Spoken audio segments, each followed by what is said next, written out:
Can I ask you one kind of strangely capitalism-related question? I mean, you have arguably been one of the world's, well, you've definitely been one of the world's most successful capitalists of the past 25, 30, 40 years. Last week, I sat on a stage with Donald Trump, and he said that he wanted to introduce tariffs, 10, 20% on everywhere, and his argument was this was very good for American business. In your experience, does that make sense? No, it's certainly not the case, and the difficulty of convincing voters that free trade is overwhelmingly to their benefit. It's unfortunate how difficult it is to make that case. And so, you know, I understand the politician who chooses to take advantage of that, but, you know, we will suffer overall. Welfare will improve less, as not only will, if the U.S. puts tariffs on, of course, other people will put tariffs on as well, and the economic dynamism, speed of innovation will be significantly slowed. Just to push you on that dynamism point, you know, it's very easy to make the argument that this means higher prices for consumers, but this issue of dynamism, the sort of, you've been involved in entrepreneurship, these things most of your life.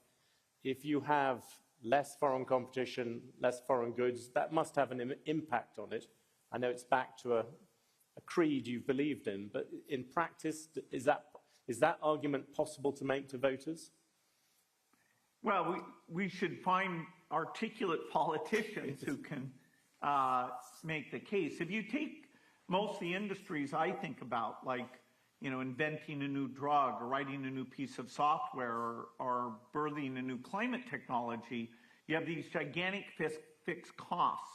And the fact that you can do that work and then sell it on a global basis means that everybody's getting, you know, faster innovation and lower prices. And if you start to fragment markets because of either tariffs or regulatory barriers to that trade, it absolutely takes away the lower prices and high-speed innovation.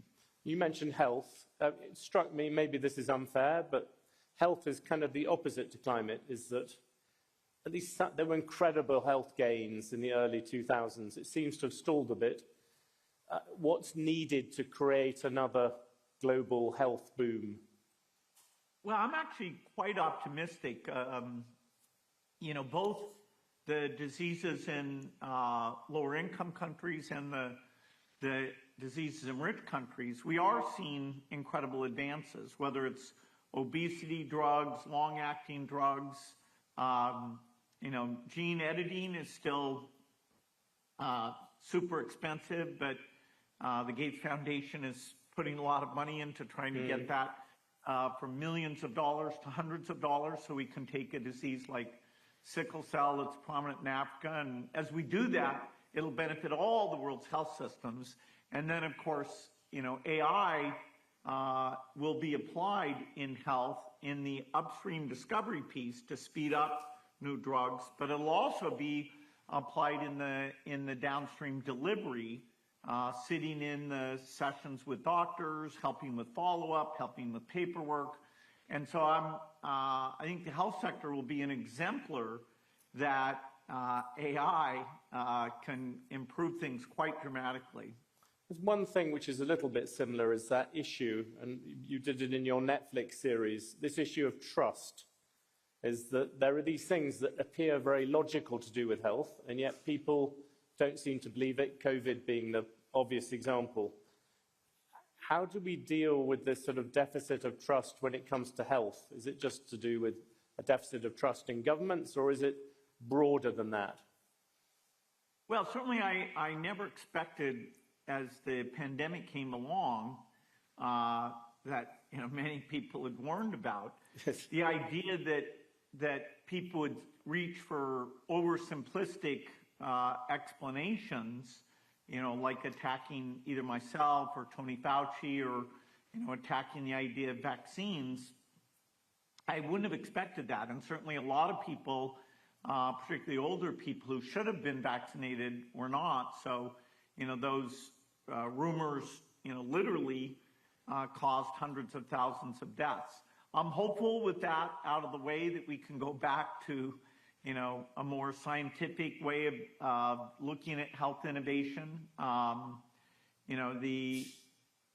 When people see the effects of things like these obesity drugs, it should remind them that, we can improve health pretty dramatically.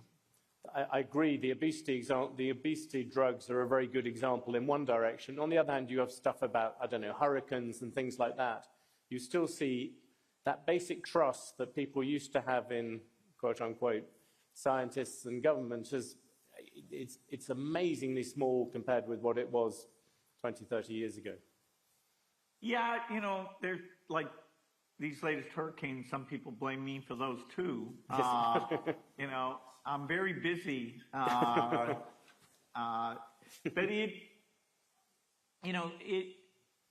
hopefully, the basic decisions about what's safe and what's beneficial, we maintain that. And, I think positive progress will help get people back,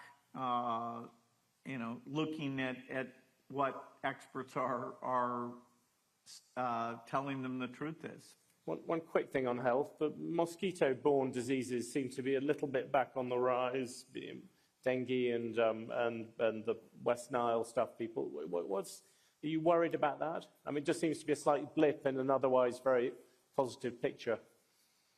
Yeah, of course, the biggest part of that, which is kind of invisible in middle income and rich countries, is the malaria burden, which is killing about 600,000 kids a year. Yeah. Where you are in Brazil, dengue's gone up somewhat. We do have new tools to reduce mosquito populations, one that's still in the lab called Gene Drive that the Gates Foundation funds and should help us with all those mosquito-borne diseases.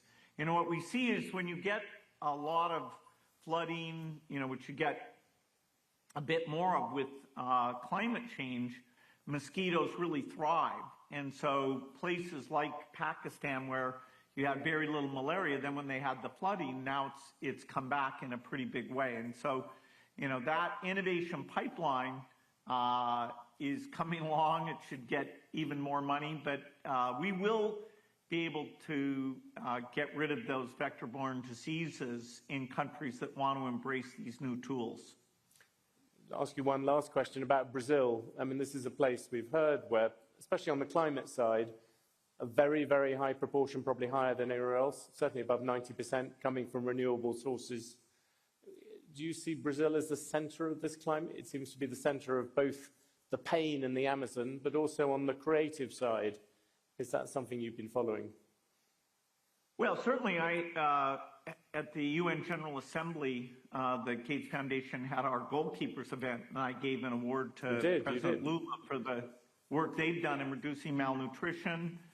We've been talking with Brazil a lot about COP30 that's coming up, and that'll be a very important milestone both for climate mitigation and climate adaptation. Brazil has done some good pioneering things on mitigation. The deforestation, it's important that get under control both for Brazil itself and for the world. So there's a lot being learned there. As I said, one of our best breakthrough companies is building a steel plant with partners in Brazil. So yes, agriculture innovation with Embrapa, Brazil is very strong. So it's fantastic, that the issue is a very important issue, and it deals with kind of the equity things that Brazil's been a global leader on. Just one last thing on that, particularly on Brazil. Are you now much more, it sounds like you're more optimistic about Brazil than maybe if you and I talked about it 20, 30 years ago. It's a more positive story? Well, Brazil's got a lot of assets. And, it's kind of a mixed story because they've had, challenges with governance and, who knows, they're like the U.S. They have a party that's sort of against all climate things and for Amazon destruction, and you have a party who cares about that. So I'm not an expert on what the balance will end up being over time. The whole world has this problem that we do need to invest. And Amazon forest destruction, we're very good at measuring it now because of satellite systems, but the exact policies that will get us there, still somewhat challenging, particularly as you get different parties in power. Bill, thank you very much for talking to us again. Covered many, many subjects. Thank you very much on behalf of everyone here. Thank you. Thank you.